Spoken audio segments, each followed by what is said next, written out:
Olá, boa noite a todos. Sejam bem-vindos mais uma vez à nossa live, ao nosso canal, ao nosso encontro semanal. A esse momento gratificante em que temos a oportunidade de desfrutar do pão da vida, da palavra de Deus, do alimento sagrado que está contido na Bíblia Sagrada. Boa noite aos que estão chegando, sejam bem-vindos.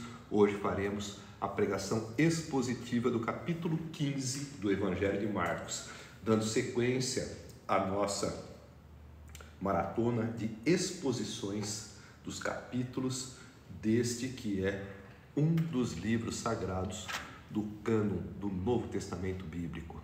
O Evangelho de Marcos. Hoje entraremos na pregação expositiva do penúltimo capítulo, que tem como tema principal a crucificação de Jesus. Boa noite aos que estão chegando, sejam bem-vindos.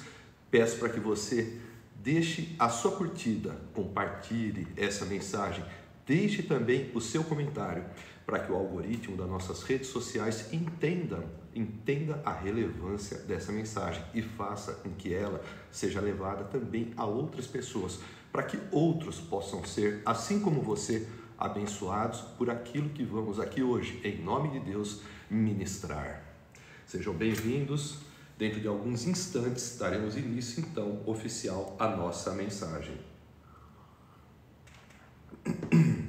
Enquanto aqueles que nos acompanham estão se conectando, estão se preparando, nós faremos um breve resumo do que é o Evangelho de Marcos.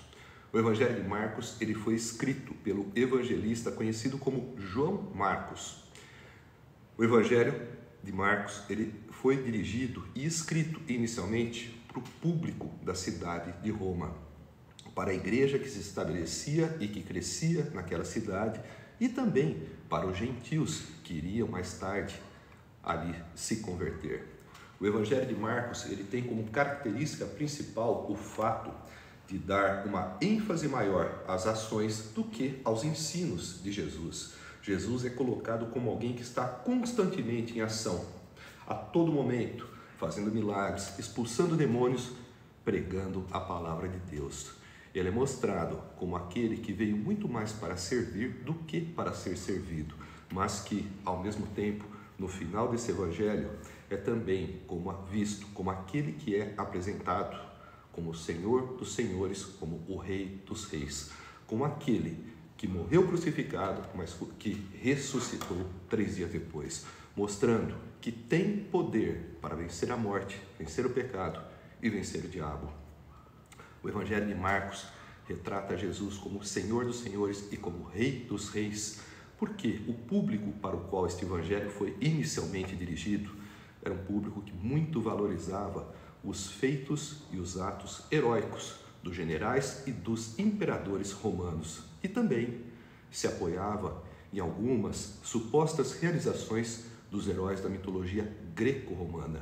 Nesse sentido, Jesus é apresentado como aquele que supera as expectativas e que faz fatos miraculosos e muito maiores e mais grandiosos do que qualquer herói mitológico, do que qualquer general ou imperador foram capazes de fazer. Por isso, Jesus, quando este evangelho se consuma, ele termina sendo apresentado como o Rei dos Reis, como o Senhor dos Senhores, como aquele que está acima de toda autoridade que está na terra. E é a autoridade que desce dos céus em um gesto de humildade, se esvaziando da sua glória para poder habitar e caminhar juntamente de nós. Sejam bem-vindos mais uma vez. Obrigado pelos aqueles que estão aqui conosco, nos acompanhando. Nós iremos então nos preparar para começar a pregação expositiva do capítulo 15. Antes faremos uma oração, onde pedimos a Deus para que nos dê a iluminação necessária para que possamos ter o entendimento devido de cada palavra que iremos encontrar ao longo de cada versículo que iremos ler em cada página da Bíblia Sagrada. E pedimos também a Deus que nos dê a inspiração necessária para que possamos ter a compreensão devida de cada palavra destes benditos versículos e para que possamos extrair dali a mensagem espiritual que Deus quer nos ensinar e para que possamos, através desta inspiração sobrenatural que provém do Espírito Santo, transmitir estes ensinamentos aos que estão a nos ouvir, para que essas palavras que vamos aqui proferir e para que aquilo que vamos aqui ensinar sirvam de sementes que serão lançadas em um solo fértil, que estará em vossas mentes e em vossos corações, e que, encontrando este solo fértil, estas sementes, essas palavras frutifiquem, dando frutos para 100, para 60 e para 30, para a glória de Deus, para a glória de Jesus. É o que peço a Deus em nome de Jesus. Amém.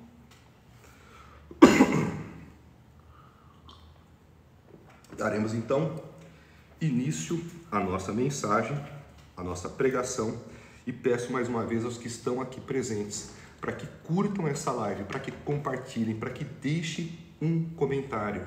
Isso é de muita importância para que o algoritmo da rede social reconheça a relevância dessa mensagem e abençoe outras pessoas também com a mesma palavra que você está podendo ouvir. Muito obrigado. A primeira passagem que nós encontramos no capítulo 15, ela tem o seguinte título: Jesus diante de Pilatos, e se inicia com as seguintes palavras: De manhã bem cedo, os chefes dos sacerdotes, com os líderes religiosos, os mestres da lei e todo o sinédrio, chegaram a uma decisão. Amarrando Jesus, levaram-no e o entregaram a Pilatos. Você é o rei dos judeus? Perguntou Pilatos. Tu o dizes, respondeu Jesus. Os chefes dos sacerdotes o acusavam de muitas coisas. Então Pilatos lhe perguntou novamente: Você não vai responder? Veja de quantas coisas o estão acusando. Mas Jesus não respondeu nada e Pilatos ficou impressionado. Por ocasião da festa, era costume soltar um prisioneiro que o povo pedisse. Um homem chamado Barrabás estava na prisão com os rebeldes que haviam cometido assassinato durante uma rebelião.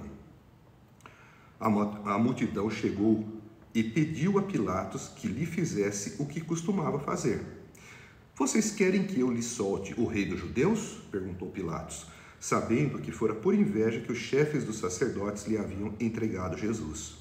Mas os chefes dos sacerdotes incitaram a multidão a pedir que Pilatos, ao contrário, soltasse Barrabás. Então, que farei com aquele a quem vocês chamam rei dos judeus? Perguntou-lhes Pilatos. Crucifica-o, gritaram eles. Mas por quê? Que crime ele cometeu? Perguntou Pilatos. Mas eles gritavam ainda mais: crucifica-o! Desejando agradar a multidão, Pilatos soltou-lhes Barrabás, mandou açoitar Jesus e o entregou para ser crucificado. Essa também é uma das passagens mais emblemáticas e dramáticas que nós encontramos ao longo de toda a Sagrada Escritura. E também é um dos pontos altos do Evangelho de Marcos. Nós vemos nesta passagem que antecede aquele julgamento feito de uma forma ilegal que havia sido realizada no Sinédrio, conduzido pelo sumo sacerdote Caifás, transgredindo aquilo que era uma previsão legal de que os julgamentos feitos pelo Sinédrio não ocorressem durante a noite. Esse julgamento se deu durante a noite. Os julgamentos não deveriam acontecer quando estivesse ocorrendo alguma festa em Jerusalém, e eles estavam em plena Páscoa. Tudo havia sido tramado, arquitetado pelos sacerdotes, pelos mestres da lei, pelos escribas, pelas autoridades judaicas, para que Jesus fosse morto, ainda que de uma forma injusta. Mas permitiu que assim ocorresse a divina providência para que Jesus, o Cordeiro de Deus, fosse imolado numa sexta-feira, que era justamente o dia que se costumava sacrificar um cordeiro para que fosse comido juntamente com os pães asmos. Então, a escrita que nós vamos aqui conhecer é algo que nos causa comoção, que nos causa revolta, mas que também nos alimenta a fé, porque nós vamos ver que muito do que aconteceu e do que nós vamos ver acontecer já havia sido previsto nas Escrituras do Antigo Testamento. Já havia sido anunciado pelos profetas, por Isaías, por Zacarias, pelos que escreveram alguns dos salmos, mostrando que as escrituras do Antigo Testamento são a palavra inerrante e inspirada de Deus, anunciando séculos antes aquilo que nós vamos ver agora acontecer. Na primeira parte dessa passagem, nós vemos que de manhã bem cedo, os chefes dos sacerdotes, com os líderes religiosos, os mestres da lei e todo o sinédrio chegaram a uma decisão. Que decisão eles haviam chegado? Que Jesus era culpado. Culpado de quê? De blasfêmia. E nós vemos que o sinédrio, ele nada mais era do que o conselho dos principais líderes do povo judeu. Era um conselho formado por 71 membros, os mais eminentes da sociedade judaica, muitos dos que estavam ligados à própria religião, outros que faziam parte dos partidos político-religiosos daquele tempo, principalmente os fariseus, os saduceus, e havia também a figura do sumo sacerdote, totalizando 71 membros. E eles chegaram a uma decisão aonde acusavam Jesus de blasfêmia, de Jesus se autodeclarar o Filho de Deus. Nós sabemos que essa acusação era injusta. Eles já haviam tentado incriminar Jesus de muitas outras formas, com muitos outros falsos testemunhos, mas nenhum deles colaram, nenhum deles vingaram, nenhum deles se sustentaram.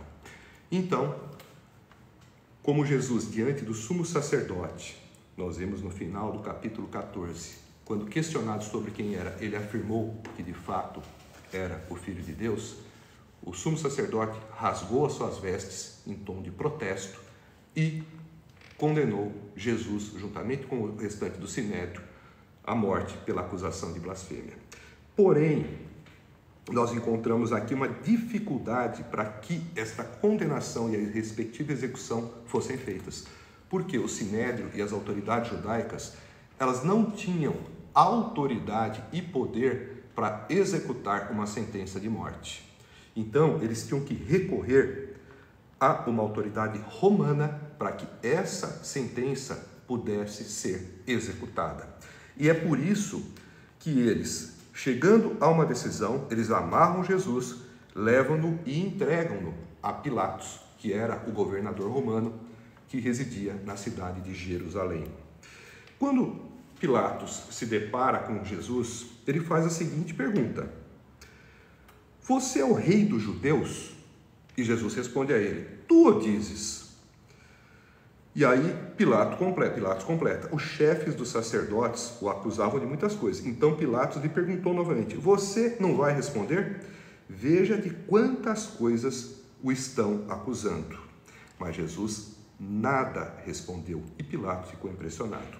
O que nós vemos no primeiro momento é que eles entregam Jesus a Pilatos e acusam Jesus diante de Pilatos de se intitular o rei dos judeus. E por que fazem isso ao invés de apresentar uma acusação de blasfêmia? Porque a blasfêmia era uma preocupação dos religiosos, era uma acusação de cunho teológico. E a acusação de que ele seria o rei dos judeus era uma acusação de cunho político, que traria preocupação de fato ao governo romano por conta de uma possível insurreição, por conta de uma possível revolta, de alguém que viesse a arrogar para si o trono dos judeus, o trono de Israel, e se opor ao domínio romano. Então, eles, sabendo que Pilatos não se importaria com a questão religiosa, com a acusação de blasfêmia, eles levam Jesus e o colocam diante de Pilatos com uma questão de cunho político. Este é o rei dos judeus. Este, em tese, é alguém que pode representar uma ameaça para César. E aí, então, Pilatos questiona Jesus.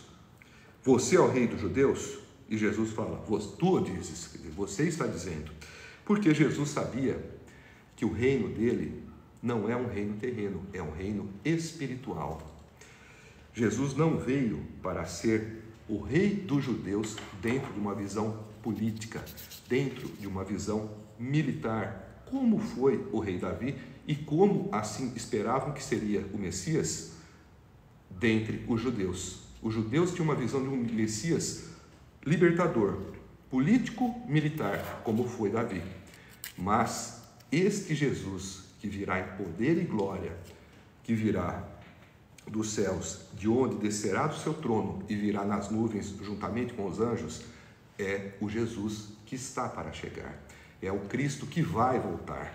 É como será na sua segunda vinda ou na sua volta, que está para se consumar. Eles não haviam entendido os judeus, que Jesus era alguém que vinha para nos libertar do pecado.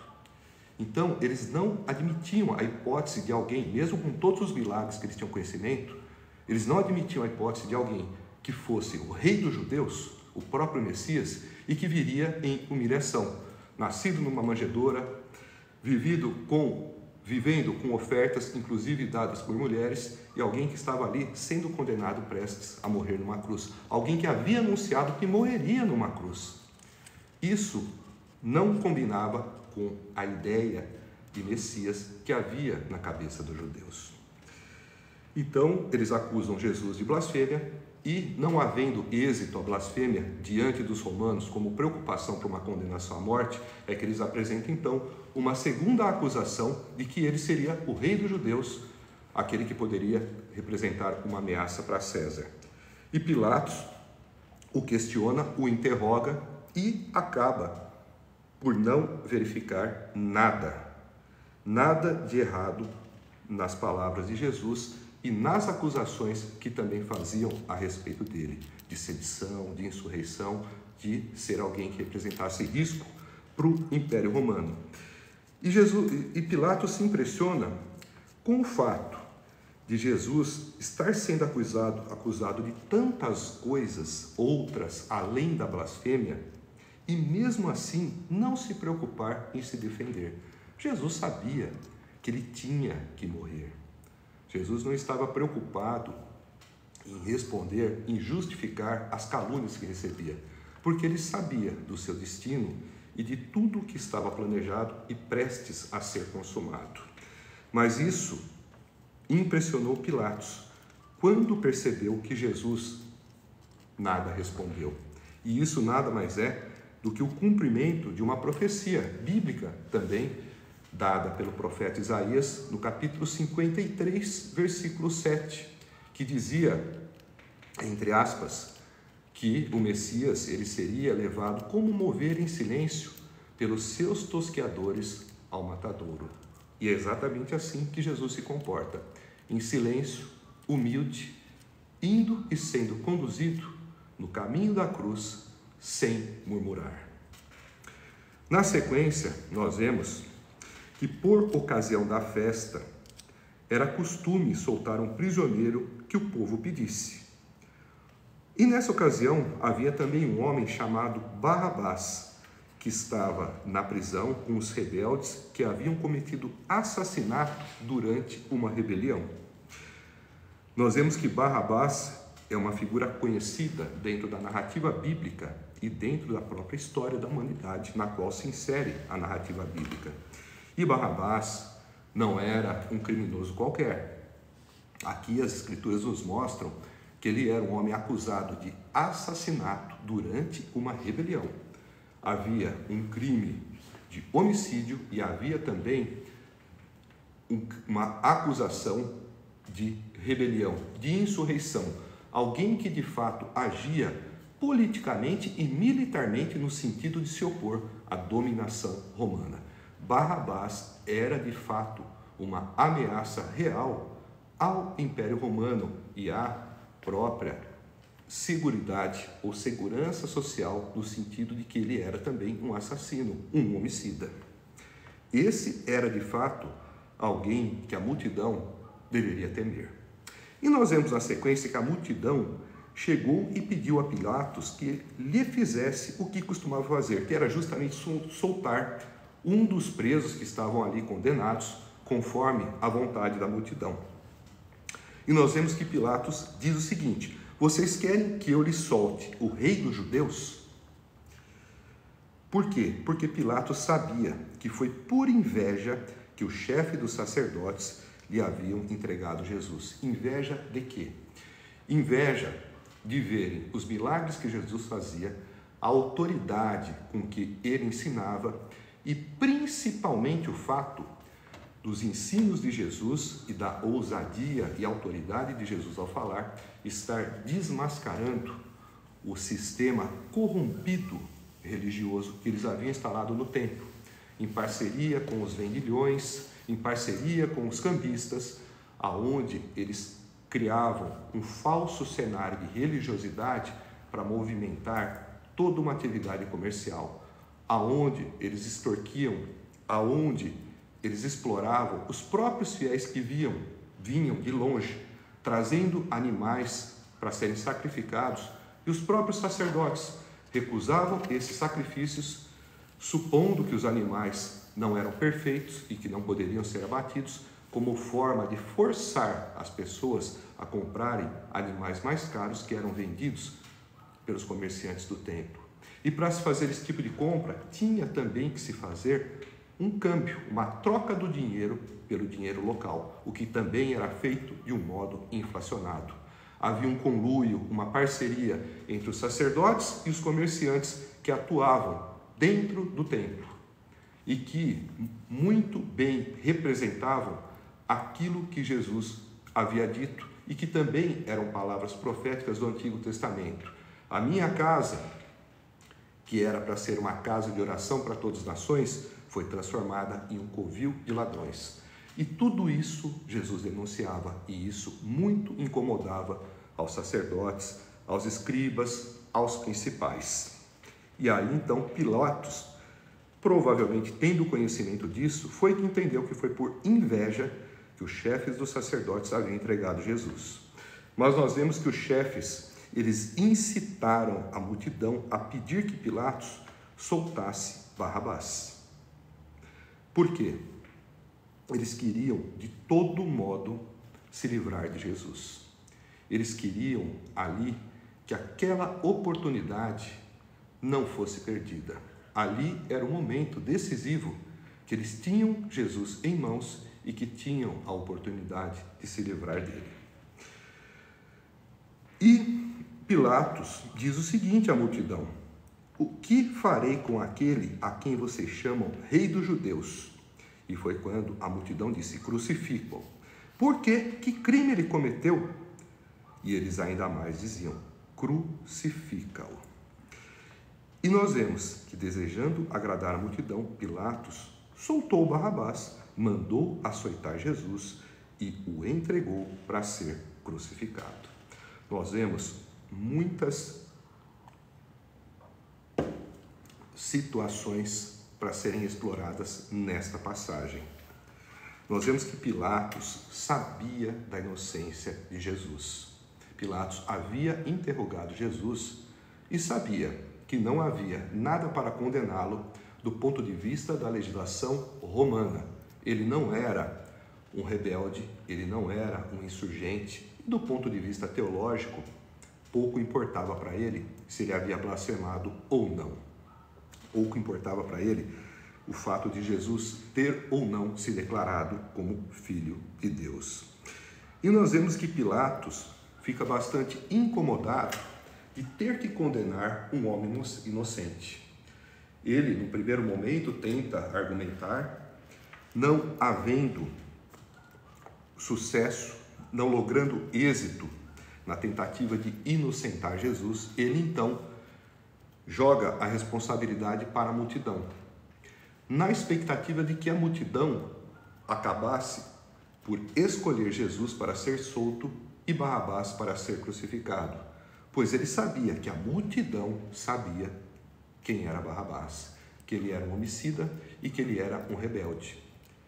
Pilatos sabia, e Pilatos apostava que a multidão inocentaria Jesus.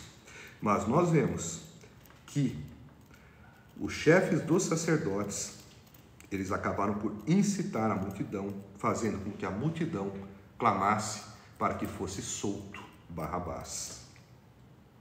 Nós vemos que essa atitude de Pilatos de não assumir a responsabilidade, de ser omisso e de não ter tido pulso para enfrentar os sacerdotes e dar um voto de inocência para Jesus, acabou fazendo com que ele ficasse com a consciência muito pesada. Nós vemos também que o povo a quem Pilatos passou a responsabilidade para escolher aquele que seria inocentado, escolhe Barrabás e grita: crucifica-o para Jesus, crucifica-o. Insistem em dizer que ele deveria ser crucificado. Nós devemos lembrar que poucos dias antes, Jesus havia feito a sua entrada triunfal em Jerusalém. E muito provavelmente, muitos dos que aqui gritavam crucifica-o, crucifica-o, haviam também clamado: bendito é o que vem em nome do Senhor. Hosana, Hosana, Hosana nas alturas. Bendito é o que vem em nome do Senhor. Poucos dias depois, esses mesmos provavelmente gritavam: crucifica-o, crucifica-o. E é nessa situação que nós devemos parar e refletir a respeito do quanto a população, do quanto o povo tem consciência dos seus atos. Será que aquele ditado popular que diz a voz do povo é a voz de Deus tem realmente sentido? Será que o senso comum ele tem razão? Nós vemos que a voz do povo não é a voz de Deus. Nós vemos que a voz do povo clamou por justiça contra um homem que era inocente e inocentou um homem que necessitava passar pela justiça. A multidão que condenou Jesus foi a mesma multidão que soltou Barrabás. E quando nós olhamos mais de 1000 anos para trás, da época de Jesus até a época de Samuel, nós nos lembramos de quando o povo pediu para o profeta Samuel que lhes desse um rei.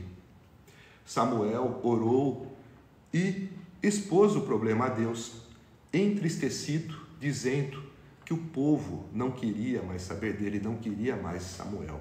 Mas Deus disse a Samuel que o povo não estava repudiando a Samuel, mas estavam repudiando ao próprio Deus, para que Samuel não se entristecesse, pois aquele a quem o povo não queria era o próprio Deus. E nós vemos aqui o Filho de Deus, que é o próprio Deus, sendo novamente renegado pelo povo de Deus. Então nós temos que tomar cuidado com o senso comum, com os ditos populares, como este que diz a voz do povo é a voz de Deus. Aqui nós vemos que a voz do povo não é a voz de Deus. A voz de Deus está aqui nas Sagradas Escrituras, na Bíblia Sagrada.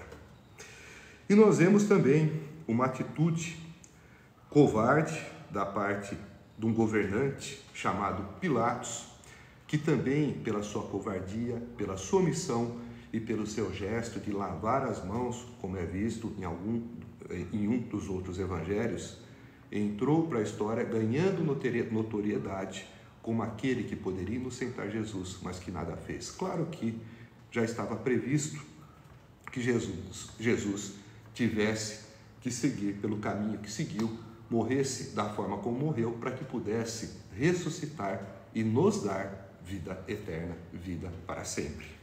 Mas nós vemos que Pilatos, quando ele se omite, quando ele faz a vontade do povo incitada e do povo incitado pelos sacerdotes, cumprindo nas palavras do povo as palavras dos sacerdotes, dos líderes religiosos, nós vemos em Pilatos uma atitude própria de políticos populistas, políticos que rejeitam a verdade, que rejeitam a justiça e que ficam do lado da maioria, mesmo que a maioria esteja errada, para se manterem firmes e fortes em seu apoio, em sua base de sustentação. E Pilatos agiu assim como um político populista, porque Pilatos não queria confusão.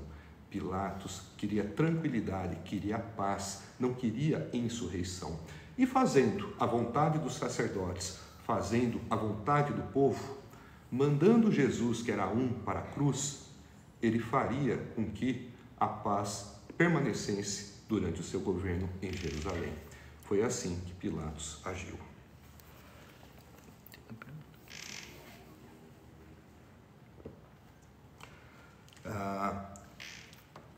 Tem uma das pessoas que estão nos acompanhando, a Thalita, mandou uma pergunta, é exatamente isso. O cumprimento do plano divino se fez por meio da voz e do pedido, do clamor que o próprio povo proferiu. Nós vamos ver aqui na sequência que tudo que aconteceu e que vai acontecer eram fatos que já estavam previstos nas Escrituras do Antigo Testamento. É uma passagem muito interessante que nos mostra a inerrância das Sagradas Escrituras e da Palavra de Deus. Sem dúvida, tudo o que aqui aconteceu, como eu também já havia comentado há pouco, é cumprimento das Escrituras, é o cumprimento da vontade de Deus. E Jesus nem se preocupou em responder a Pilatos das acusações que ele recebia, porque ele já sabia o destino para o qual ele estava destinado. Obrigado pelos que estão aqui nos acompanhando. Eu lembro vocês para deixarem a sua curtida, compartilharem essa mensagem e deixarem também os seus comentários, como a nossa amiga Thalita deixou, para que o algoritmo das redes sociais entendam a relevância dessa mensagem e abençoe outras pessoas com essas palavras também. Próxima passagem, nós temos o seguinte título: Os soldados zombam de Jesus. Essa passagem nós encontramos em paralelo também no Evangelho de Mateus, no capítulo 27, versículos de 27 a 31. Os soldados levaram Jesus para dentro do palácio, isto é, ao pretório, e reuniram toda a tropa, vestiram-no com um manto de púrpura, depois fizeram uma coroa de espinhos e a colocaram nele, e começaram a saudá-lo: Salve, rei dos judeus! Salve, rei dos judeus! Batiam-lhe na cabeça com uma vara e cuspiam nele. Ajoelhavam-se e lhe prestavam adoração. Depois de terem zombado dele, tiraram-lhe um manto de púrpura e vestiram-lhe suas próprias roupas. Então o levaram para fora a fim de crucificá-lo.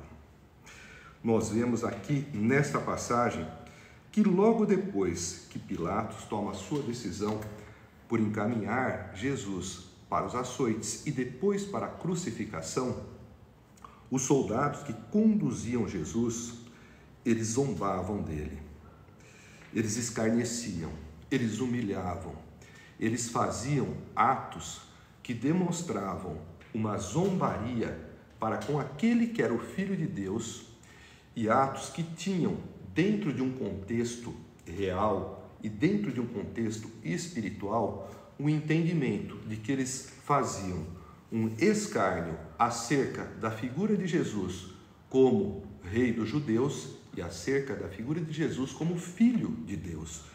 Vejamos estes elementos para que nós possamos ter um panorama mais claro desta breve passagem. Então, os soldados levam Jesus para dentro do palácio, isto é, do pretório, que é a residência oficial do governador romano. Reuniram toda a tropa, eles vestiram-no com um manto de púrpura. E por que um manto de púrpura? Porque a púrpura era um símbolo da realeza. Então, isto era uma maneira zombeteira de colocar Jesus numa situação de rei, às avessas, é claro. Vestiram-no com um manto de púrpura e depois fizeram uma coroa de espinhos. Coroa que também simboliza a realeza, mas uma coroa de espinhos que nada mais traduz do que dor e humilhação. E começaram a saudá-lo: Salve, rei dos judeus, em tom de zombaria. Batiam-lhe na cabeça com uma vara e cuspiam nele. Ou seja, mostrando que não tinham nenhum respeito pela autoridade que deveriam ter para com aquele que se intitulava Rei dos Judeus. A maneira como agiam, batendo com uma vara e cuspindo, mostravam que não tinham respeito nenhum pela pessoa de Jesus. Era uma maneira de mostrar que não o reconheciam como Rei dos Judeus. Na sequência, eles começam a fazer uma zombaria de cunho espiritual e religioso, fazendo justamente uma alusão à zombaria de Jesus como o Filho de Deus. Essa primeira sequência de zombarias, elas fazem uma alusão à figura de Jesus como rei. E na sequência, que nós vamos ver, uma série de zombarias acerca de Jesus como Messias, o Filho de Deus. Então, depois de baterem na cabeça com varas e cuspirem, aí, então, eles se ajoelham e prestam adoração. Ou seja, eles fazem uma falsa veneração, uma falsa adoração, zombando de Jesus acerca da sua condição espiritual e divina, mostrando que eles não tinham respeito e que não reconheciam Jesus como Messias, como o Filho de Deus. Esse ato de falsa adoração, essa prostração de joelhos, era um ato de escárnio terminal que antecedia a sua crucificação, o início da sua via crucis, aonde depois, quando estivesse na cruz, ainda passaria por mais humilhação. E depois de terem zombado dele, tiraram-lhe o manto de púrpura e vestiram-lhe com as suas próprias roupas. Então o levaram para fora a fim de crucificá-lo. E nós sabemos que a crucificação era o pior tipo de morte que havia naqueles tempos. Nós já vamos falar sobre esse assunto em alguns segundos. Mas antes, vamos fazer a leitura do trecho que fala sobre a crucificação. Depois, nós comentaremos acerca do ato da crucificação, em sua acepção espiritual, religiosa e em sua acepção como ato de tortura e sofrimento. A crucificação, nós encontramos também a descrição desse ato nos demais 3 evangelhos, Mateus, capítulo 27, Lucas 23 e João 19. Certo homem de Cirene, chamado Simão, pai de Alexandre e de Rufo, passava por ali, chegando do campo. Eles o forçaram a carregar a cruz. Levaram Jesus ao lugar chamado Gólgota, que quer dizer lugar da caveira. Então lhe deram vinho misturado com mirra, mas ele não bebeu, e o crucificaram. Dividindo as roupas dele, tiraram sortes para saber com que cada um iria ficar. Eram 9 horas da manhã, quando o crucificaram. E assim estava escrito na acusação contra ele: o Rei dos Judeus. Com ele crucificaram 2 ladrões, um à sua direita e outro à sua esquerda. E cumpriu-se a escritura que diz: ele foi contado entre os transgressores. Os que passavam lançavam-lhe insultos, balançando a cabeça e dizendo: ora, você que destrói o templo e o reedifica em 3 dias, desça da cruz e salve-se a si mesmo. Da mesma forma, o chefe dos sacerdotes e os mestres da lei zombavam dele entre si, dizendo: salvou os outros, mas não é capaz de salvar a si mesmo. Ó Cristo, ó Rei de Israel, desça da cruz para que o vejamos e creiamos. Os que foram crucificados com ele também o insultavam. Então, esta é a descrição da crucificação de Jesus no Evangelho de Marcos. A crucificação era tida como o pior tipo de morte a ser praticada naquela época. A crucificação, ela era um sofrimento, ela representava, do ponto de vista espiritual, um ato de humilhação e de maldição. O fato de Jesus ter sido crucificado tinha um significado espiritual para os judeus, pois nos livros do Antigo Testamento, nos livros que fazem parte do Pentateuco, era dito que aquele que morria no madeiro, ou seja, em uma cruz, era tido como maldito. Então, esse ato de crucificar, esta morte da cruz, era uma maneira dos judeus expressarem para o povo que aquele que morreu no madeiro de uma forma como maldito não poderia ser o Filho de Deus. Então havia um significado espiritual por trás da morte de Jesus numa cruz. não somente como cumprimento de profecias que nós vamos ver, mas também como uma forma simbólica de mostrar para os próprios judeus, de acordo com a vontade das autoridades, que aquele que morreu numa cruz como maldito não poderia ser o Filho de Deus. E a morte por crucificação era uma morte agoniante. Era uma morte que tinha como mecanismo de falecimento uma asfixia progressiva e o desenvolvimento de uma hipovolemia. O indivíduo ficava desidratado de tanto que suava e ficava também hipovolêmico, ou seja, com baixo volume sanguíneo de tanto que sangrava. Jesus já havia sido açoitado e os açoites que ele recebia, aquilo que ele recebeu como punição injusta dada por Pilatos, era um sofrimento difícil de dimensionar. Os açoites naquela época eram praticados com chicotes que tinham em suas pontas fragmentos metálicos e fragmentos ósseos, que muitas vezes, quando atingiam a carne, penetravam na própria substância, no próprio tecido, e depois, quando o carrasco puxava, arrancava pedaços de carne. Isso fazia com que o indivíduo sangrasse abundantemente, com que entrasse em choque hemorrágico, com que ficasse com uma baixa volemia, com que ficasse fraco, exausto, esgotado, além de toda a repercussão metabólica em paralelo que nós imaginamos que tinha também ocorrido, com liberação de uma série de fatores inflamatórios, de adrenalina, de cortisol, todos os hormônios do estresse ali em altas quantidades, sendo secretados. Isso com certeza contribuiu não só para o sofrimento de Jesus, mas também para a sua dificuldade, em parte, para carregar a cruz.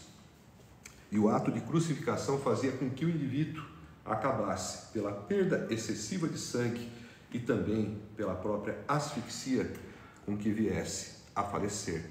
Mas esta morte não era uma morte rápida, via de regra. Era uma morte que podia se estender por horas ou por dias, dependendo justamente da condição clínica do indivíduo executado. Se era um indivíduo idoso, se era um indivíduo que tinha alguma patologia de base, agora falando um pouco como médico, mas se fosse um indivíduo saudável e jovem, a expectativa é que o sofrimento fosse grande e prolongado. Essa era a morte de cruz, essa foi a crucificação. E nós vemos que Jesus acaba por ser ajudado por um homem chamado Simão, pai de Alexandre e de Rufo, que passava por ali chegando do campo. Rufo é citado também por Paulo na carta aos Romanos. Nós não temos certeza se é o mesmo Rufo, mas o fato de ele ser ali mencionado nos dá a entender, quem sabe, que fosse o Rufo, filho de Simão. E é interessante nós pensarmos na pessoa de Simão, do Simão que vinha de Cirene, Simão Cirineu, que ajudou Jesus a levar essa cruz. Nós temos um outro Simão também bastante conhecido nas Escrituras, Simão Pedro. Vimos no capítulo anterior que Simão Pedro havia dito para Jesus que jamais o abandonaria, que mesmo que tivesse que morrer junto com Jesus, não o negaria. E aonde estava Simão Pedro neste momento? Havia fugido. É nesse momento que surge um outro Simão, quem sabe pela providência divina, substituindo o Simão Pedro que havia se acovardado e fugido.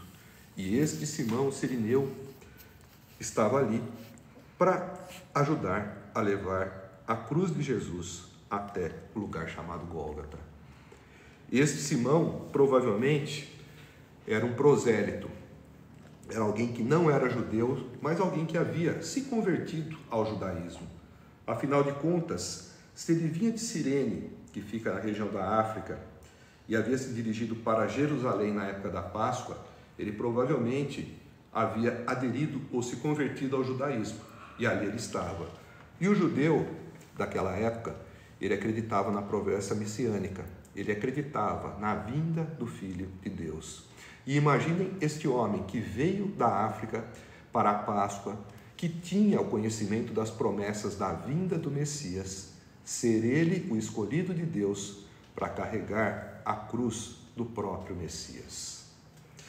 Então, que nos espelhemos muito mais nesse Simão Cirineu do que no Simão Pedro, que não só negou a Jesus, como também o abandonou no momento da sua dor. Claro que Jesus, depois, agiu de forma a perdoar e a redimir Pedro e a fazer dele um dos pilares da igreja primitiva. Mas nesse momento, o que nós temos como fonte de inspiração é a pessoa de Simão Cirineu, aquele que se abaixou para fazer com que Jesus pudesse se erguer, pudesse também caminhar, ajudando-o a carregar a sua cruz. E eles chegam a um lugar chamado Gólgota, que quer dizer lugar da caveira. Alguns entendem que essa denominação Gólgota é pelo fato desse local, dessa localidade, estar junto ao morro com algumas cavernas escavadas, dando a impressão de que havia alguns buracos, como se fossem os buracos da face de uma caveira, os olhos, o nariz, a boca. Alguns dizem que essa denominação se deve a essa particularidade fisionômica, por assim dizer, do monte onde estava a região chamada Gólgota. Outros dizem que era por conta dos restos mortais que eram ali encontrados em abundância. Muitos dos que eram crucificados e que eram considerados malditos pela forma como morreram, tinham os seus restos abandonados e provavelmente ali deveria haver um acúmulo expressivo de cadáveres em graus variados de decomposição. Por isso, talvez, alguns acabem por entender que é esta a justificativa do nome dado como Gólgota.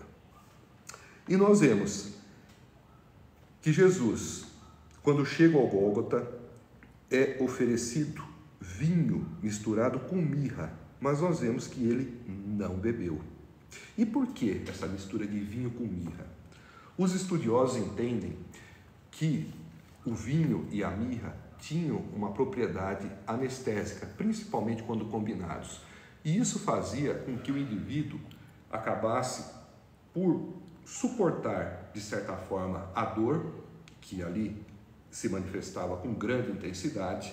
Outros também entendem que esta mistura aumentava um pouco o vigor do indivíduo, o que fazia com que ele acabasse por ficar mais tempo sofrendo até morrer na cruz. O fato é que Jesus não bebeu do vinho com mirra. E isso é importante porque há algumas heresias dentro do meio teológico liberal que dizem que Jesus havia bebido essa poção, que seria uma fórmula magistral, mágica dos essênios, e que isso fez com que ele adormecesse ao invés de morrer, e que quando ele foi tirado da cruz e levado ao sepulcro, ali ele se restabeleceu e acabou por acordar ao invés de ressuscitar. Então é uma grande heresia, até porque nós vemos aqui no relato que ele não bebeu do vinho com mirra, ele recusou.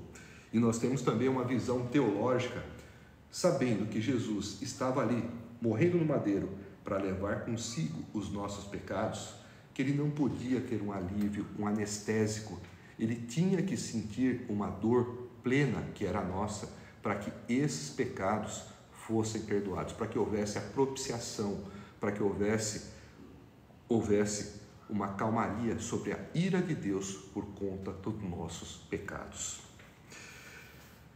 E nós vemos que, depois de terem oferecido o vinho com mirra e de Jesus ter recusado, eles o crucificaram. A crucificação, como eu havia explicado, é uma morte indigna, humilhante, que tem significados espirituais e também significados de ordem legal. É uma morte de grande sofrimento dado àqueles que haviam cometido crimes hediondos. Não foi o caso de Jesus. O fato é que esta crucificação também nós encontramos a respeito dela menções no Antigo Testamento, como por exemplo no Salmo 22:16, que diz: transpassaram as minhas mãos e os meus pés. E também em Zacarias 12:20, olharão para mim aquele a quem transpassaram. Na sequência, nós vemos também uma outra profecia se cumprindo. Depois de o crucificarem, dividiram as roupas dele, tiraram sortes para saber com o que cada um iria ficar. Essa passagem é o cumprimento da profecia do Salmo 22:18, que diz: repartiram entre si as minhas vestes. Nós vemos essas profecias se cumprindo cerca de 700 anos ou mais depois que elas foram anunciadas. A de Zacarias é cerca de 450 anos antes. E as profecias dos Salmos, elas são mais antigas.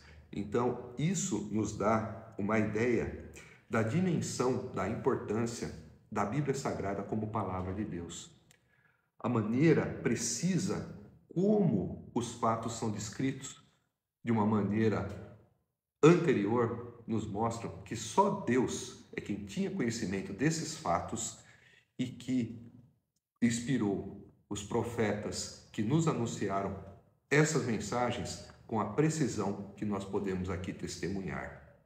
Ou vocês acham que os romanos leram as escrituras do Antigo Testamento, fizeram uma espécie de ensaio para cumprir à risca aquilo que estava escrito? Claro que não, claro que não. É a presciência de Deus anunciando através dos profetas, séculos antes, aquilo que precisamente via acontecer na pessoa de Jesus. Na sequência, nós vemos que eram 9h da manhã, quando o crucificaram. E assim estava escrito na acusação contra ele: o Rei dos Judeus. Com ele crucificaram 2 ladrões, um à sua direita e outro à sua esquerda. E cumpriu-se a escritura que diz: ele foi contado entre os transgressores. Esse ato de ser contado entre os transgressores, ou seja, de ser crucificado entre 2 ladrões, também é uma profecia messiânica feita por Isaías no capítulo 53, versículo 12 do seu livro. E nós vemos aqui que havia também um anúncio colocado em letras visíveis e destacadas, dizendo a acusação que levou Jesus à sua execução por crucificação: o Rei dos Judeus. Nos outros evangelhos, nós vemos, por exemplo, no de João, que essa inscrição, o Rei dos Judeus, ela foi colocada em hebraico, em grego e em latim. Ou seja, em hebraico, a língua religiosa, em grego, a língua filosófica, e em latim, que era a língua política. Era uma maneira de todos conhecerem aquele que estava ali pendurado no madeiro, crucificado e sendo acusado como Rei dos Judeus. Esta acusação legitimaria a crucificação do ponto de vista legal dentro de uma visão romana, porque seria alguém que estava ali ocasionando uma suposta ameaça ao governo de César e ao do próprio Pôncio Pilatos. E nós vemos que esta profecia também se cumpre à risca, com Jesus sendo contado entre os malfeitores. Na sequência, nós vemos também que os que passavam lançavam-lhe insultos, balançando a cabeça e dizendo: ora, você que destrói o templo e o reedifica em 3 dias, desça da cruz e salve-se a si mesmo. Da mesma forma, os chefes dos sacerdotes e os mestres da lei zombavam dele entre si, dizendo: salvou os outros, mas não é capaz de salvar a si mesmo. Ó Cristo, ó Rei de Israel, desça da cruz para que o vejamos e creiamos. E os que foram crucificados com ele também o insultavam. Nós vemos aqui com Jesus pregando na cruz, agonizando, sendo zombado, insultado e humilhado. E isto também não é por acaso, mas também é cumprimento de profecias. Por exemplo, no Salmo 22, versículos de 7 a 8, que diz, de uma forma resumida, que zombavam de mim. E também nós acabamos vendo cumprimento do Salmo 109, 25, que fala também a respeito de opróbrio, de vergonha, de humilhação. Tudo isso se cumprindo da forma como havia sido previamente, séculos antes, anunciado. E nós vemos que os que foram crucificados juntamente com Jesus também o insultavam. Mas nós sabemos, pelo relato desta cena da crucificação, vista pelo Evangelho de Lucas, que um desses dois homens, o que estava à direita, ele creu e se arrependeu, dizendo para Jesus para que se lembrasse dele quando ele entrasse no seu reino. Ou seja, ele reconheceu Jesus como alguém que era rei, como alguém que entraria no reino de Deus e pediu para que Jesus se lembrasse dele quando estivesse no seu reino, reconhecendo Jesus como rei, crendo em Jesus como Messias e recebendo de Jesus as palavras de salvação, dizendo que hoje estarás comigo, ainda hoje estarás comigo no reino de Deus, no paraíso. Então, este que estava à direita de Jesus, nós sabemos pelo relato paralelo de Lucas, que ele acabou se convertendo. Isso nos dá também a esperança de que há muitos que podem ainda se salvar nos seus últimos suspiros de vida. O ladrão da cruz, que é relatado aqui, mas que tem um complemento da sua atitude descrita no Evangelho de Lucas, é um exemplo que nos dá a esperança de que, enquanto há vida, há possibilidade de salvação. O ladrão da cruz, ele não foi batizado, mas ele foi salvo porque ele creu. Creu e se arrependeu. Então, é isso que nós também devemos tirar de lição daqui. Jesus estava pregado na cruz, veio para nos salvar, estava passando por grande humilhação, por grande sofrimento, mas enquanto ele ali estava, ele era a luz.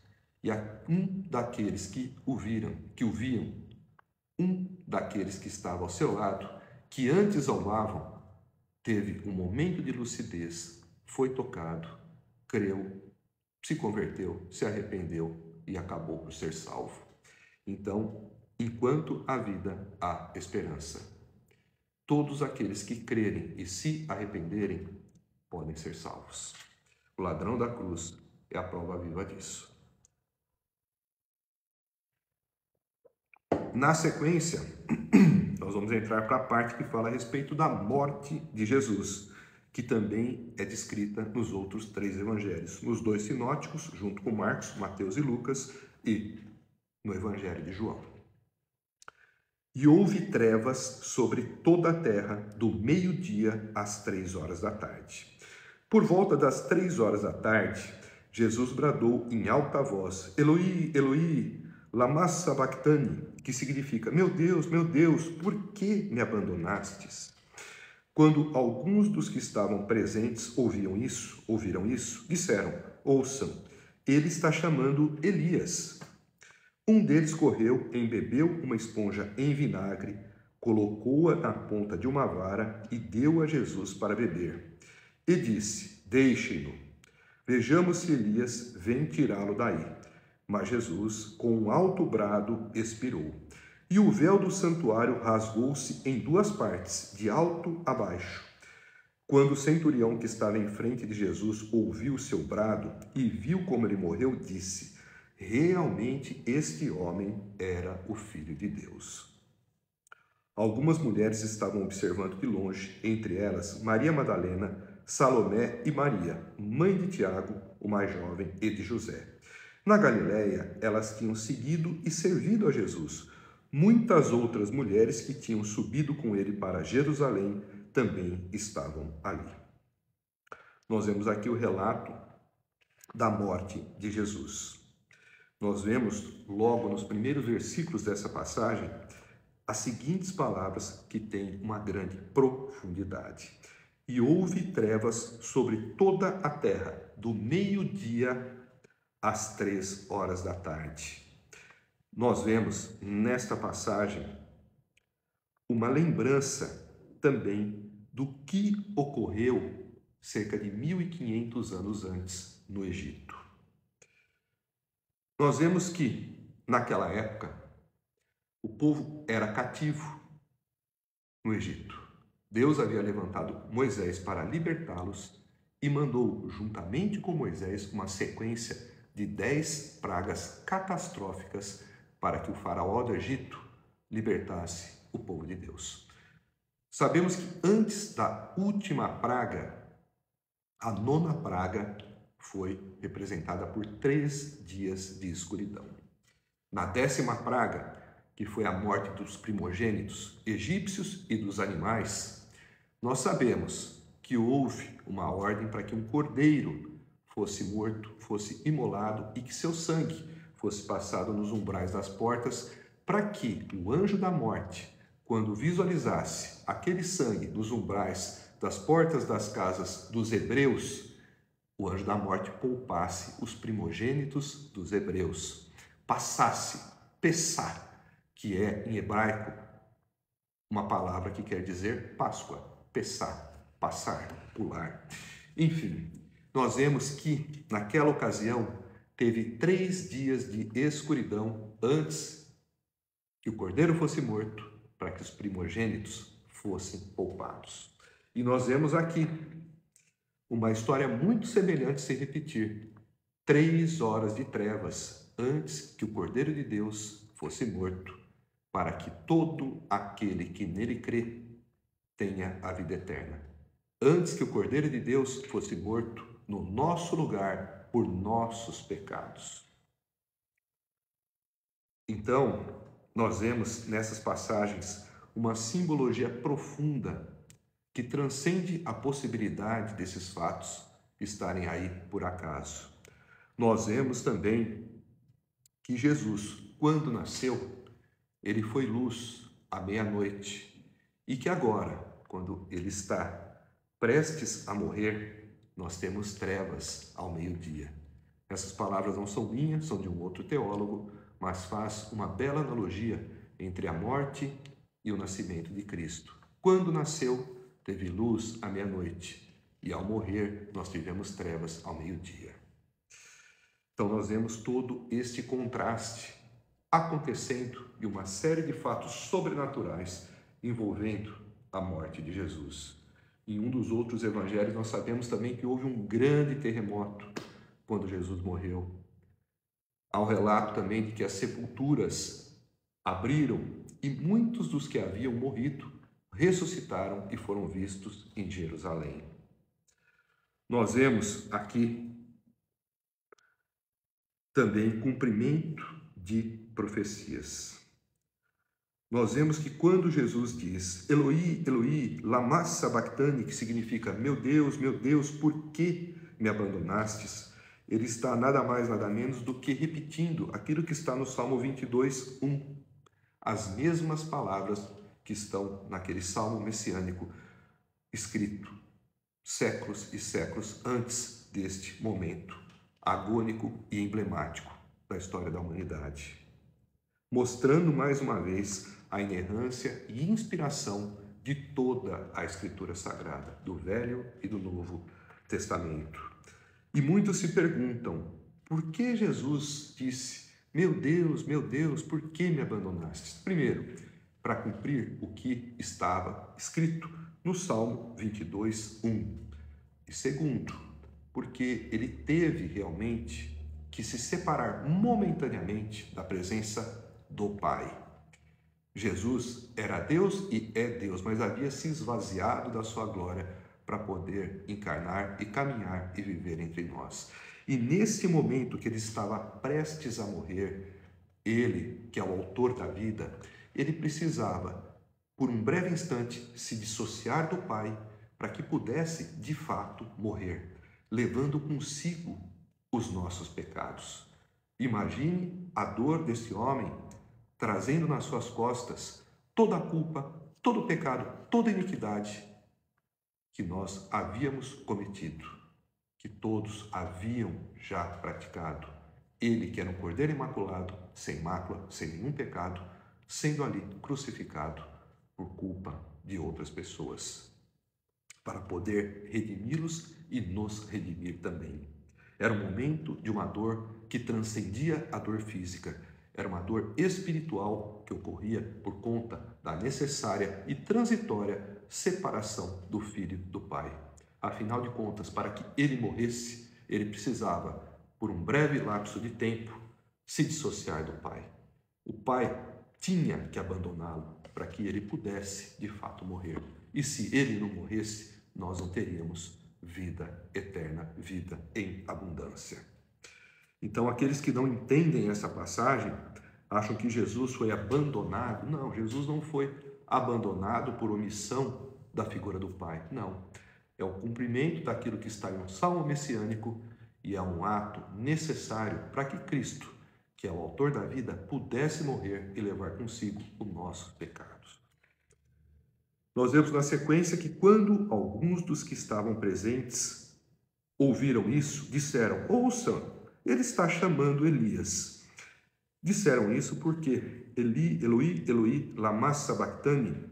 Na verdade, há uma semelhança fonética, sonora, com o nome do profeta Elias. Somente por isso que foi aqui pronunciado e cogitado que Jesus estaria chamando a Elias. Depois é dito que um deles correu, embebeu uma esponja em vinagre, colocou-a na ponta de uma vara e deu-a a Jesus para beber. Esse gesto, esse ato também é cumprimento de profecia daquela que está no Salmo 69, versículo 21, que diz: na minha dor me deram vinagre para beber. Na sequência, nós vimos que é dito: deixem-no, vejamos se Elias vem tirá-lo daí. Mas Jesus, com um alto brado, expirou. Nós vemos que Jesus, ele se entrega para morrer. Desde o momento em que é preso no Getsemane, ele não oferece nenhum tipo de resistência. Quando ele está no Sinédrio, sendo injustamente julgado, com uma série de ilegalidades do ponto de vista de rito jurídico, do ponto de vista legal, quando ele é acusado de uma série de falsas acusações, em momento algum ele recua. Ele caminha sempre no sentido da cruz. Ele sempre se entrega. Diante dos guardas que o prendiam, no sinédrio, diante daqueles que o acusavam, diante de Pilatos, ele não se importa em ter que justificar as falsas acusações e os falsos testemunhos que ele recebia, porque ele já sabia qual era o seu destino. E ele, ali, em um alto brado, então, expirou. Foi nesse momento em que o véu do santuário rasgou-se em duas partes, de alto a baixo. O que isso significa? Claro que tudo que está na Bíblia tem um propósito, tem um significado. Não é simplesmente um gesto mecânico ou um ato qualquer de um véu, de um tecido ser rasgado sobrenaturalmente do alto para baixo. O véu do santuário, ele ficava no templo entre o lugar santo e o santo dos santos. Eu não vou me atentar a detalhes da constituição do templo e do santuário, porque seria necessário uma aula somente para isso. Mas só para nós entendermos, o lugar santo dos santos era o lugar onde ficava a Arca da Aliança, aonde o sumo sacerdote, somente ele, poderia entrar depois de se purificar uma vez ao ano. E no lugar santo, era o lugar onde nós encontrávamos a menorá, que é o candelabro, os pães da proposição e o altar de incenso. Então, o que acontecia? A cortina que separava o lugar santo dos santos, onde só o sumo sacerdote podia entrar e aonde simbolicamente estava, a presença de Deus, nesse momento, com o rompimento dessa cortina, desse véu, de cima para baixo, Ali nós podemos entender melhor, se consultarmos a carta aos Hebreus, que isso simbolizava o fim da religião judaica, de todo aquele ritual aonde somente o sumo sacerdote tinha acesso direto à presença de Deus, todos aqueles sacrifícios feitos por meio de animais, de ofertas de cereais, de manjares, tudo aquilo com o propósito de se reconciliar com Deus e de se obter o perdão, nada mais fazia sentido. Agora nós tínhamos acesso direto à presença de Deus. Nós, como cristãos, como crentes verdadeiros em Cristo, nós somos todos sacerdotes. A Bíblia nos dá esta garantia e nos faz esta afirmação.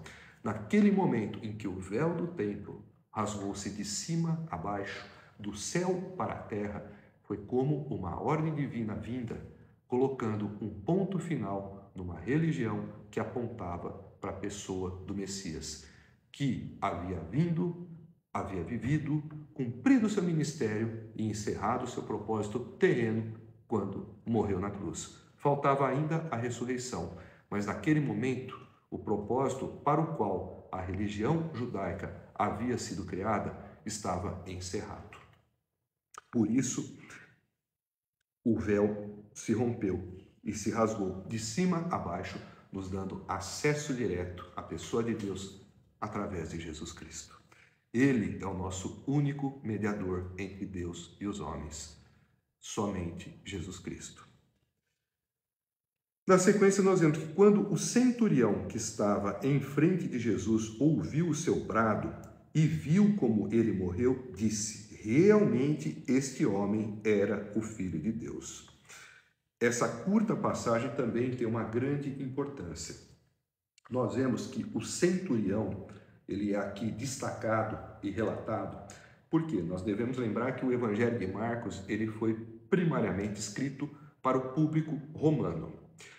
E o fato de um centurião, que era uma autoridade militar, alguém com uma patente respeitável, ter visto, ter testemunhado e ter ali reconhecido Jesus como o Filho de Deus, dava ali um forte testemunho e uma grande autenticidade a respeito da identidade do próprio Jesus para o povo romano, que tinha na autoridade do centurião uma pessoa de confiança. O próprio centurião reconheceu quem Jesus era. E nós vemos aqui nesse ato que este homem convertido, ele não está aqui, como eu disse, por acaso, mas justamente para dar testemunho para o público romano ao qual Marcos escreveu inicialmente o seu evangelho. E há relatos também da tradição cristã de que este centurião teria feito parte posteriormente da liderança da igreja cristã que nascia em Jerusalém. Mas isso são relatos da tradição e não dos escritos bíblicos. Na sequência, nós vemos também que algumas mulheres estavam observando de longe. Entre elas estava Maria Madalena, Salomé e Maria, mãe de Tiago, o mais jovem, e de José. Na Galileia, elas tinham seguido e servido a Jesus. Muitas outras mulheres que tinham subido com ele para Jerusalém também estavam ali. E a pergunta que fica é: e aonde estavam os discípulos? Aonde estavam os homens? Aonde estavam os apóstolos? Neste momento crítico da crucificação de Jesus. Nós sabemos por relatos paralelos, sabemos pelo Evangelho de João, que somente o próprio João ficou com Jesus ao pé da cruz. Foi nesse momento que João foi comissionado por Jesus para que cuidasse de Maria. Foi quando Jesus disse a Maria: mulher, esse é teu filho, e disse a João: filho, esta é tua mãe. Foi neste momento que João foi comissionado por Jesus para zelar e para cuidar de Maria. Então nós sabemos que somente João ficou ali junto com Jesus.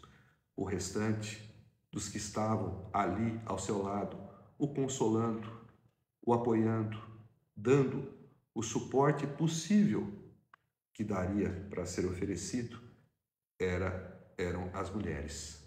As mulheres tiveram um papel importante no ministério de Jesus. Vemos aqui que no momento crítico do seu ministério, no momento da sua morte, o amparo principal que ele recebe é das mulheres. E ali estava Maria Madalena, estava Salomé, que nós sabemos que é mulher de Zebedeu, mãe de Tiago e do próprio João, e estava ali também Maria, mãe de Tiago e de José, irmãos do próprio Jesus, como os evangelhos dizem, né? Tiago, José, Simão e Judas, os outros irmãos de Jesus, além das irmãs que ele também possuía. Então, essas três mulheres, Maria Madalena, Salomé e Maria, mãe do próprio Jesus, juntamente com João, eram os que estavam ali ao pé da cruz. Foi nesse momento em que a liderança masculina se esvaziou que as mulheres foram protagonistas, juntamente com João, aos pés da cruz de Jesus. Então nós devemos refletir também da contribuição das mulheres, a respeito da contribuição das mulheres no ministério de Jesus. Uma contribuição que transcende o plano emocional. Elas não só estavam nesse momento da crucificação, como sabemos que também as primeiras pessoas a tomarem contato com Jesus já ressurreto foram as mulheres, Maria Madalena, e sabemos também que muitas delas contribuíam e ofertavam para o sustento de Jesus e do próprio grupo apostólico. A própria Maria Madalena, Susana, Joana de Cusa, que era procurador de Herodes. Então, as mulheres também são lembradas e devem ser enaltecidas por aquilo que fizeram em prol do ministério terreno de Jesus, seja no apoio emocional, seja no apoio financeiro. Por fim, nós vamos para a última passagem, que tem como título o sepultamento de Jesus. Nós também encontramos em paralelo essa passagem nos outros dois evangelhos sinóticos, Mateus e Lucas, e no evangelho de João. Era o dia da preparação, isto é, a véspera do sábado. José de Arimateia, membro de destaque do Sinédrio, que também esperava o reino de Deus, dirigiu-se corajosamente a Pilatos e pediu o corpo de Jesus. Pilatos ficou surpreso ao ouvir que ele já tinha morrido. Chamando o centurião, perguntou-lhe se Jesus já tinha morrido. Sendo informado pelo centurião, entregou o corpo a José. Então, José comprou um lençol de linho, baixou o corpo da cruz, envolveu-o no lençol e o colocou num sepulcro cavado na rocha. Depois, fez rolar uma pedra sobre a entrada do sepulcro. Maria Madalena e Maria, mãe de José, viram onde ele fora colocado.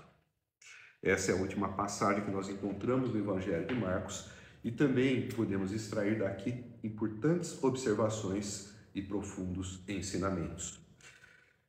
Era o dia da preparação, isto é, a véspera do sábado. José de Arimateia, membro de destaque do Sinédrio, que também esperava o reino de Deus, dirigiu-se corajosamente a Pilatos para pedir o corpo de Jesus. Nós vemos que José de Arimateia, ele tem essa denominação, tendo o Arimateia não como sobrenome, mas como uma espécie de apelido que faz uma alusão à sua localidade de origem, a cidade de Arimateia. E nós sabemos que ele era um membro também eminente do Sinédrio. O Sinédrio, que era um colegiado judaico formado por 71 membros, com muitos integrantes dos partidos político-religiosos da época, como os fariseus, os saduceus, com a presença também do sumo sacerdote, o que fazia de José de Arimateia uma pessoa muito influente e muito conhecida dentro da sociedade judaica de Jerusalém daquela época. E nós vemos que mesmo José de Arimateia, sendo membro do Sinédrio, ele era um homem temente a Deus e ele era um discípulo de Jesus. porque nós sabemos que ele também esperava o reino de Deus. E nós sabemos que ele esperava o reino de Deus não só pelo fato das Escrituras dizerem isso, mas pelas atitudes e pela atitude final de José de Arimateia com relação ao destino do corpo de Jesus. Sendo José de Arimateia membro daquele mesmo conselho que deu início a todo o processo que culminou com a condenação e morte de Jesus, quando ele se dirige a Pilatos corajosamente para pedir o corpo de Jesus, ele estava ali se expondo. Ele estava ali colocando a sua própria reputação e a sua própria vida em risco. Nós vimos que os discípulos, exceto João, haviam todos fugido. Mas nós vimos que José de Arimateia foi até Pilatos para pedir o corpo de Jesus. Pilatos deu a cara para bater. José de Arimateia não se acovardou. Deu a cara para bater e foi a Pilatos reivindicar o corpo de Jesus. Uma atitude que não foi feita pelos parentes de Jesus, pelos amigos de Jesus e nem pelos discípulos de Jesus. Nós vemos por essa atitude, pelo relato de que ele esperava o reino de Deus, de que José de Arimateia, que era membro do Sinédrio, um colegiado judaico, era também alguém temente a Deus e discípulo de Jesus. Era um verdadeiro convertido, pois sabia que esse seu pedido podia lhe custar a própria vida. E nós vemos que ele pede o corpo de Jesus a Pilatos. Os que estudam os escritos originais do Novo Testamento em grego dizem que o termo que é usado para o corpo de Jesus é soma. Soma, que em grego significa uma maneira respeitosa de se dirigir ao corpo.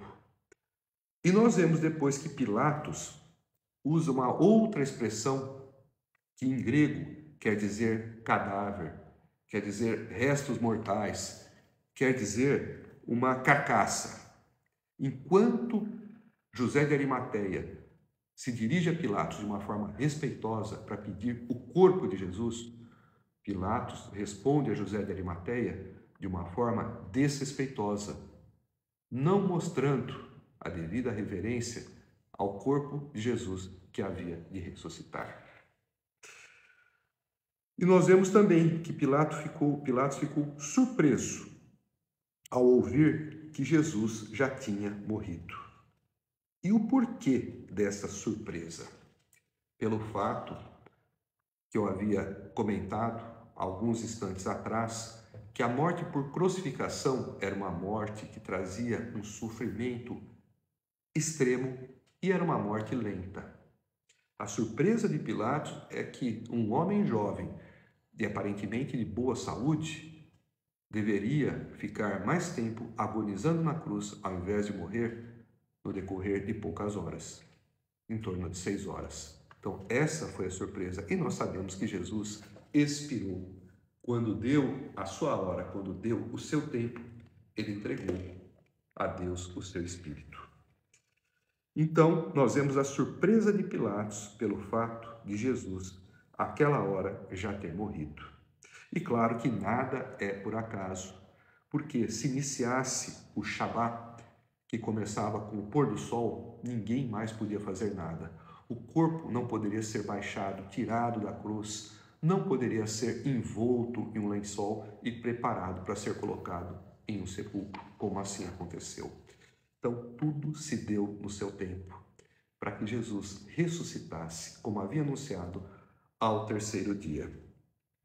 E nós vemos aqui a generosidade do próprio José de Arimateia, comprando um lençol de linho, baixando o corpo da cruz, envolvendo no lençol e colocando num sepulcro cavado na rocha. Em um sepulcro que, para a realidade daquela época, era visto como algo de grande valor. Um sepulcro cavado na rocha era talvez como um grande mausoléu dos cemitérios de hoje. Os cadáveres eram colocados em sepulturas, em covas simples, mas ali Jesus, num ato de dignidade, de generosidade e de reverência, é colocado em um sepulcro cavado na rocha por meio do intermédio da intercessão de José de Arimateia. E nós vemos que Jesus, ao longo do seu ministério, tudo o que ele precisava, ele tomava emprestado. Nós vimos em um dos capítulos daqui do Evangelho de Marcos que Jesus, em certa ocasião, discursava usando um barco como um púlpito, um barco que pertencia aos seus discípulos, que pertencia a Pedro.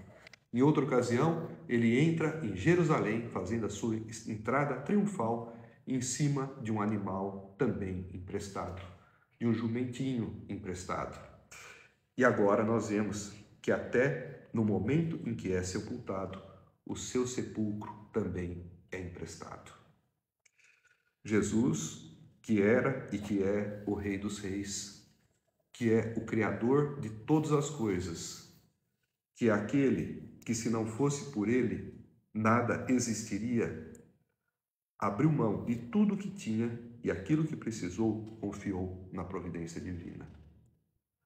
Nesse sentido, Jesus viveu pela fé, viveu confiando que aquilo que precisaria, a providência do Pai o assistiria. E assim, de fato, aconteceu. E por fim, nós vemos que Maria Madalena e Maria, mãe de José, viram onde ele fora colocado. Maria Madalena e Maria, mãe de José, que é a própria mãe de Jesus. Esse relato não é uma frase jogada sem significado, simplesmente para terminar uma passagem. Não. Aqui é colocado que a Maria Madalena e que a Maria, a própria mãe de Jesus, sabiam aonde Jesus havia sido sepultado, para que elas não se confundissem depois quando vissem o túmulo aberto, quando vissem que daquele túmulo foi de onde saiu o Cristo ressurreto, Jesus ressuscitado, para que não abra margens para especulações ateístas ou relativistas ou racionalistas poderem dizer que eles não encontraram Jesus porque o túmulo estava vazio, porque aquele era um outro túmulo. Não, elas viram aonde Jesus foi colocado. E é graças ao fato de mais tarde nós podemos estudar e ver que o túmulo ficou vazio, que Jesus ressuscitou, que nós temos a segurança e a garantia de poder confiar que Ele pode nos dar a vida eterna que nós tanto aguardamos para que um dia podemos desfrutar. Eu dou por encerrada a nossa pregação expositiva do capítulo 15 do Evangelho de Marcos. Espero que tenha sido edificante para todos vocês. Espero que tenham tido uma compreensão mais profunda de cada passagem que nós encontramos ao longo desse capítulo, que é um dos corações do próprio Evangelho de Marcos. Eu gostaria também de aproveitar esse momento para lembrá-los do meu livro, A Revelação, uma viagem conduzida pela fé em busca da cura em nome de Jesus. Livro esse que lancei em dezembro de 2023 e que foi um fruto de um árduo trabalho desenvolvido ao longo de 5 anos e meio. No dia 8 de janeiro de 2018, eu tive um chamado de Deus, aonde fui comissionado para desenvolver um ministério de evangelização global e para desenvolver em paralelo também um ministério de cura, um ministério secundário de cura, servindo também de alicerce para o Evangelho. E dentro desse ministério de cura, que é secundário dentro da minha missão, eu tive diversas experiências no mundo espiritual, aonde fui arrebatado em espírito com o propósito de receber a devida capacitação para o cumprimento desse ministério. Ao longo de 5 anos e meio, eu procurei organizar, compilar e descrever tudo aquilo que aprendi acerca do adoecimento e acerca da cura, dentro de uma visão espiritualista e transcendente mais racional. Esse livro, ele é um tratado teológico cristocêntrico, ele é também um tratado de física quântica e um tratado de medicina espiritual, desenvolvido integralmente no plano espiritual. Aqui você vai entender como que os maus sentimentos podem nos fazer adoecer, como que os bons sentimentos, as orações, as notas musicais, as cores podem nos ajudar a curar, podem nos trazer mais saúde. Vai entender como que nós, como individualidades, somos constituídos de uma essência carnal, material e de uma essência espiritual, de uma alma que é constituída de diversas estruturas anatômicas que lá nós descrevemos e nós mostramos também como que a alma e as suas estruturas estão interligadas e integradas com o corpo material e com as principais estruturas e com os próprios órgãos do corpo material, mostrando, através de conceitos da física quântica, do comportamento das partículas elementares, das energias, como que a alma interfere no funcionamento do corpo material, no sentido de trazer saúde ou no sentido de fazê-lo adoecer. Se você tiver interesse em conhecer o meu livro, você pode acessar o nosso site www.daniloverotti.com.br, Verotti com TTI, ou entre em contato conosco, mandando uma mensagem pelas nossas redes sociais. Eu vou encerrar fazendo uma oração e aproveito para agradecer a cada um de vocês mais uma vez pela companhia que nos fizeram, por estarem aqui conosco até esse momento. Eu agradeço a Deus mais uma vez pela oportunidade que nos deu de podermos aqui nos colocar em comunhão com o Senhor, para podermos conhecê-lo com maior profundidade, conhecendo a sua essência e o seu caráter, conhecendo a magnitude do seu Filho Jesus Cristo, do nosso Senhor e Salvador, conhecendo o propósito da sua vinda e do seu caminhar até nós, conhecendo o propósito da sua morte e da sua ressurreição, conhecendo assim também, Senhor, o seu amor por cada um de nós. Eu agradeço mais uma vez por essa oportunidade e rogo a Ti, Senhor, para que mais oportunidades como essa tenhamos para podermos desfrutar da Sua palavra, para podermos comungar uns com os outros e para também estarmos em comunhão com o Senhor. É o que eu peço humildemente em nome de Jesus. Amém. Obrigado a todos mais uma vez. Nós teremos uma live no meio dessa semana, eu junto com meu amigo Domênico Spano. Nós não definimos ainda a data e nem o tema que essa live vai se concentrar. Deve ser na quarta-feira, mas nós informaremos no decorrer da semana.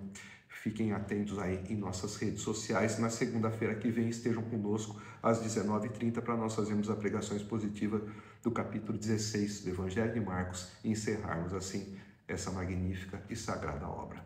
Que tudo seja para a glória de Deus. Uma boa noite a todos.